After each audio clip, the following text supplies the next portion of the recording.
164 for 6 then for New Zealand after we saw Martin Guptill's special. Plenty of event, plenty of incidents. Let's look back at it on ESPN Cricket for T20 timeout with Dan Vettori and Robin Uthappa. Dan, happier team at halftime for you with 164?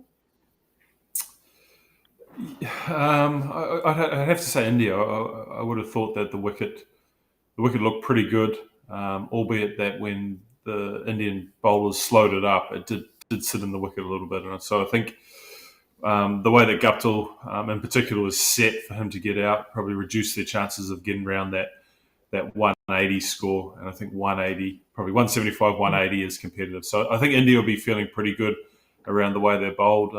There were two bowlers in particular, in Ashwin and Bhuvaneshwar, who led the way, and I thought they led the way brilliantly with their changes of pace and their ability to read the wicket. 20 of the last 3 overs, Robbie. How much has that changed things? Because it looked like New Zealand was set for that 170 plus score.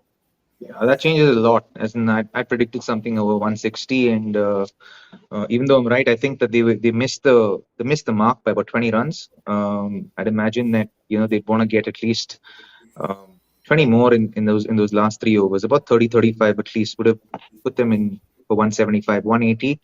Having said that, Bhuvi would be very happy with himself with the way he's bowled. So will Ashwin be extremely happy with himself. I thought he bowled really well. Varied the pace beautifully on a wicket like that, and I think he just has shown us what a good bowler he is in the middle overs. He's a very difficult bowler to kind of get after in the middle overs. Yeah, fair point. Let's go more in detail on that. Ashwin, standout bowler. Dan, you would have liked to see that. Finger spinner for a standout bowler on a day where it looked like it was tough for the bowlers. You think, like we said about Bhuvaneshwar Kumar earlier, even Ashwin, every game, every T20 series would be big for him, and he started well.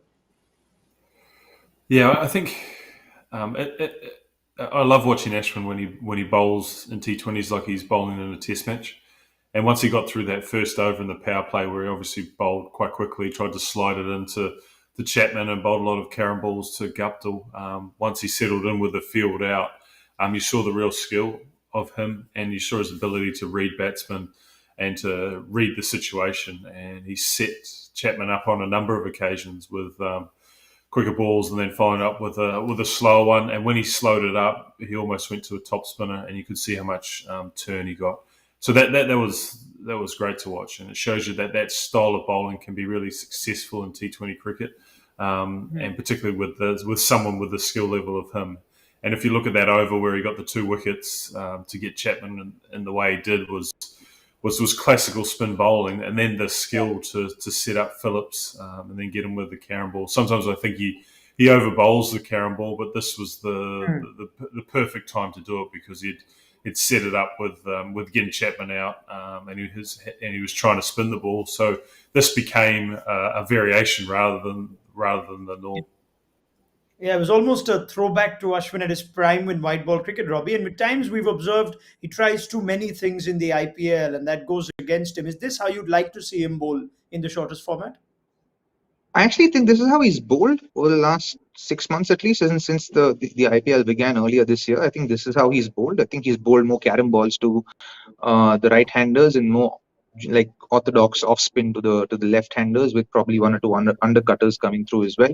So I think in that sense, I think he's kind of figured out his formula, and clearly he's someone who looks like he's on a man on a mission, honestly, to kind of secure that spot for himself as the first spinner in the group.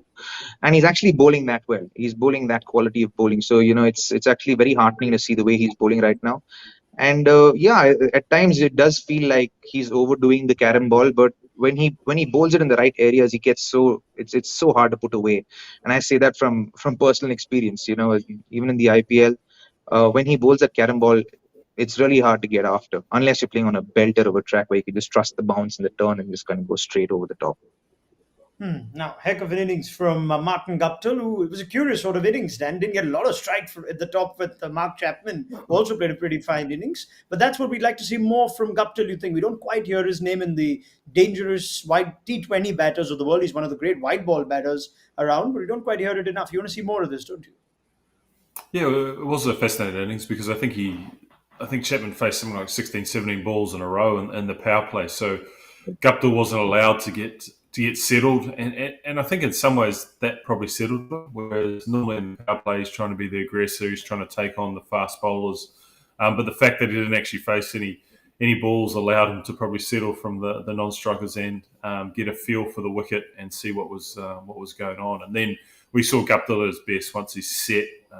He has the ability to take down any bowler, and the positions he gets himself into, the strength that he has, and his ability to hit sixes defines him as one of the best white ball batters in world cricket, as you mentioned. So, look, I think he would have enjoyed the surface more than anyone. And I think he understood which bowlers to take on as well. He wasn't that aggressive against Ashwin. He knew Axel was going to be a little bit tricky for himself.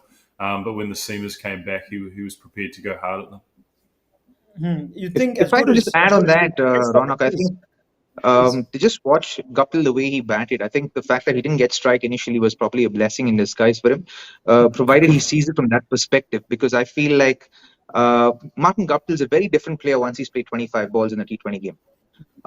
So for me, I feel there's a huge difference with the way he begins. So if he can take a kind of leaf out of this page of this innings, if he can actually understand that, I think what works best for him is, and when he's most effective and most destructive is once he's played 25 balls. So once he gets in, so with someone like him holding one end up for the team will always be dangerous against any opposition. So if he looks to play say 15 overs where he's trying to build an innings initially, and then if he gets a few runs in the power play, so be it. But if he doesn't, if he's still rotating the strike, and then once he gets set, it doesn't matter if the field is in or the field is out. The guy's so destructive, he's going to get you so many runs. So, and that's exactly what happened today. He first 25 balls, he was almost a run a ball, little more than a run a ball, and then from ball 27 onwards, he went bang, bang, bang. Before you know, he's 70 or 42 balls, and with the way he's batted, if he can continue to do this, he'll always kind of be more. I feel like his consistency will go up a lot more in T20 cricket, because sometimes it feels like he's going out there taking the onus on himself and trying to go slam bang in the first 6 overs and trying to get the team off to a good start. But that's probably not getting the best out of him. But in innings like this, where he spends a little bit of time in the middle, once he gets set, then it doesn't matter who's bowling, because the quality of cricketer that he is quite amazing. So he can always make up for the number of balls, much like Chris Gale, much like David Warner, who takes his time initially now, he's kind of come to that formula where he's taking his time initially to get set. Once he gets set, he's going after the bowlers, because it doesn't make a difference if he's playing in the power play or not. So if Martin Guptill can actually take that into his stride, then I think you can see a very dangerous Martin Guptill over the next year or so. Yeah. You think in the absence of Kane Williamson and other senior players, Guptill could be big for them in the next two T20Is too. Now, very quickly before we wrap up, just the 5 bowlers used. Robin Uthappa, did that surprise you? No Venkatesh Iyer. Yeah. It did actually. I was like, he's going to bowl now. He's going to bowl now. He's going to bowl now. And he didn't bowl at all. But fair enough. As in, we're seeing a new captain at work. So we got to give them their space and their time to kind of express themselves, and us kind of watch and learn as to what their routines are and what their, how they're actually playing out games, and read them as well. So I think in a few games, we'll understand how, what Rohit's strategy is as a captain. You think then that this was a pre-decided plan, that it's all in this game, that's a new set of bowlers playing for the first time, so let's give everyone their 4 overs? I don't think so. I think the situation would have presented itself as it went along. He would have seen Venkatesh Iyer as a backup, so I don't think he would have envisaged using him for more than that 1 or 2 overs if his frontline bowlers hadn't gone through. So, look, I think because Rohit's so experienced, because he's been so successful, I think he will come into the captaincy with a real understanding of what he wants to do. So I don't think there'll be anything but Rohit being in charge. And I think that's the right way to do it because of how experienced he is. And I think Rahul Dravid will complement that in the background and just let Rohit do his thing. Okay, maybe we can pick up this chat depending on how the result goes as well and extend upon it. Let's get a quick prediction at halftime though. India to get these runs for you, Ravi? Yeah, pretty easily, I think, because I think the wicket get better to bat on because it'll be a little bit more due. So, yeah, I think they should get it down in a canter. Yeah, I also forgot to bring up in the pre-show that Trent Bolt is actually playing today after I thought he's going to take a bit of a break. So that's what's happening. Jimmy Neesham had a bit of an illness. That's how Rachin Ravindra, you think, for the test squad who was sent here also got a game. So you can't really do much, Dan, can you, in these situations? But at least they have Bolt now to defend 160.